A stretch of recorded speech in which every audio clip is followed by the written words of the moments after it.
What's up, Barefoot Nation? This week I am installing a dry creek bed. Now, what is a dry creek bed? Basically, it is a type of drainage system that sort of carries water in a beautiful way from one part of your yard to another. Now, I'm installing this dry creek bed in my garden because I have a drainage system, although I cap it off in the summer. But the reason that I am using my drainage as an overflow during the winter is because while plants are dormant, they're not actively using as much water. And most of our ornamental plants like to have that elusive, moist, well-drained soil. All right, guys, let's get into it. You can see that this water course has been more or less dug out. This is not a liner water feature. There's no pumps involved in this. But what I want to do is I have this drainage system here that I am using as an overflow. So I'm actually going to cap this off with a removable cap in the summer, because drainage systems are actually one of the worst things you can do for your garden, or rather the water table and the environment. So regardless, this is going to be somewhat of a, I wouldn't call it a vernal pool per se, but you can see the water's already seeping in, so I should probably get to this quickly, because water is of course going to find the lowest point, whether it has to go through the soil or run on top. Now, the other thing that I'm trying to do here is I want this water to move slowly. So you can see this channel here is shallow, and I'll just have it full of gravel, and then it will kind of widen out, you can see here, and then it gets kind of condensed back up in there. That lower point is not fully done, but that point will again just be filled with gravel as somewhat of a pre-filter. And this will have main part a couple boulders and that sort of thing. And then of course the nice thing is because I'm not using any concrete or anything, I will have underlayment fabric, because I don't want gravel and rocks to sink into, relatively soupy soil. So the underlayment fabric will be the only type of thing that's like lining. Okay, you can see fabric is in, and if you notice, there's actually two different sheets of fabric, or rather, I cut the end here and I used it to overlay here. This does not need to be watertight, so it doesn't need to be one sheet of fabric or liner. So this is kind of designed to percolate, but we'll see. Stay tuned. So if you guys are getting value out of these videos, be sure to smash that subscribe button and tap the bell. It truly does help out the channel. And I just wanted to point out my shirt really quick. This is, my friend Dylan Arlotta made these. If you're in the downstate New York region, go check out Mr. Underhill. Who is Mr. Underhill? Okay, so naturalizing is well underway. It isn't, again, it's not a liner feature, and I'm not crazy about the initial rock work. I think that kind of these stones are a little awkward, but what it is doing is kind of making little pools. And then this charred cedar stump here is kind of separating the gravel and kind of noting the grade change. There obviously isn't gravel here yet, but this is just gonna have like cobble sized stone. And then areas like this and like this, so like these two areas here, between these kind of 60-pound, 100-pound boulders, whatever these are exactly, I'm gonna have more cobblestone. And I actually think I'm gonna keep this kind of filter here so that there's like kind of another coarse filter that exists. And the whole premise of this dry creek bed, I should mention, is for the day that there's a water feature here in the lawn and the turf gets even smaller, this is gonna just look like a little extension of the pond. And by that point, the bamboo here will have grown into a perfect hedge.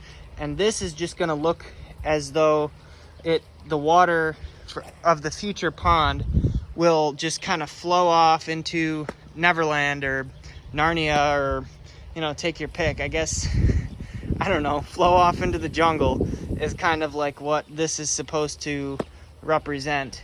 And again, it's not like I'm trying to, you might say, well, this doesn't look like it would flow basically at all. And you're probably right.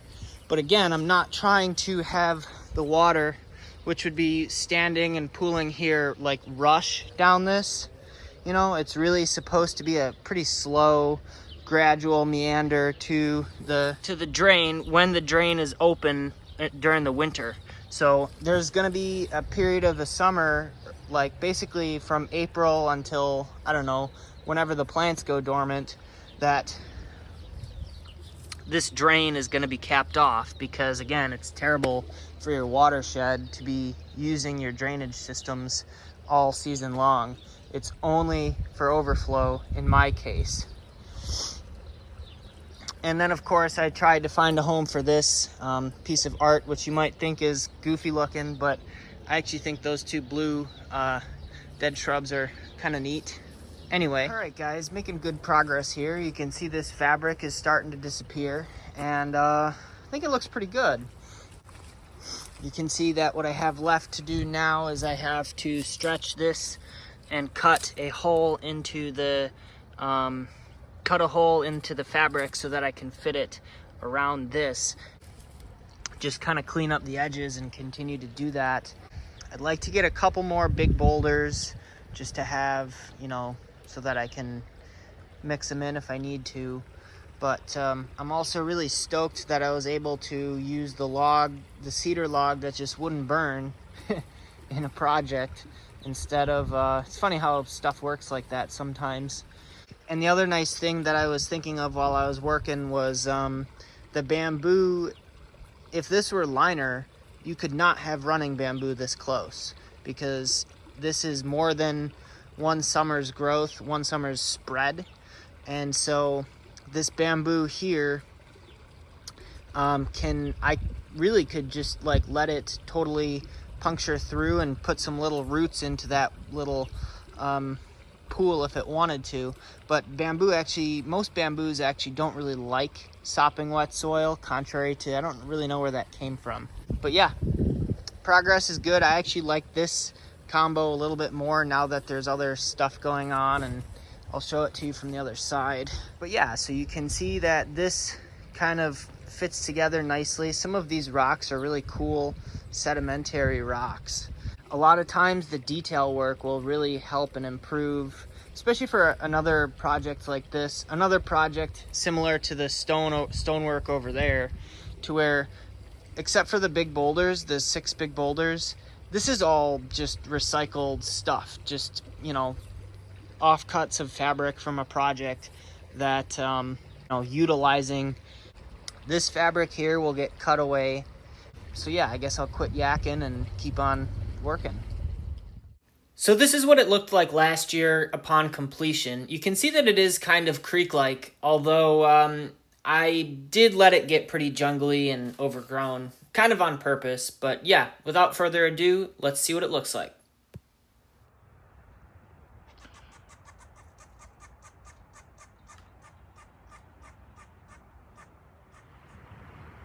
Alright guys, so I know it's a mess, but I planted some mint around this water feature last summer, and so I just thought I'd show you guys kind of how it matured. And you know, it's that time of year where it's sort of doing its job, because as you can see, the ground is pretty wet.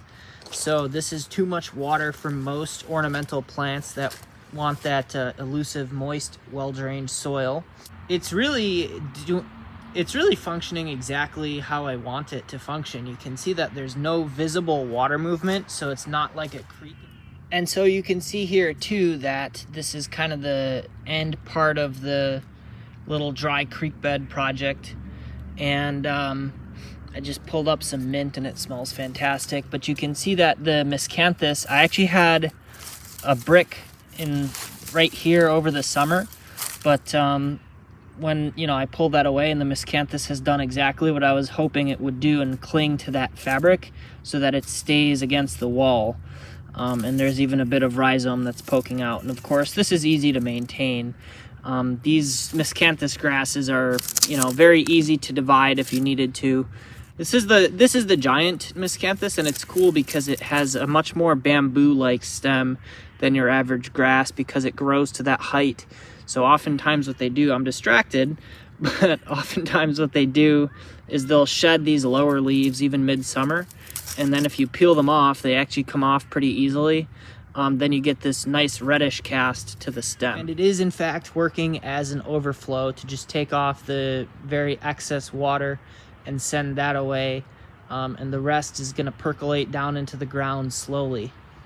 Thanks so much for watching. If you got value out of this, I would love to hear what you thought down in the comments. And also, I just wanted to take a quick minute to thank each and every one of you guys who comments and subscribes to my channel. It really does mean the world to me. Thanks for watching.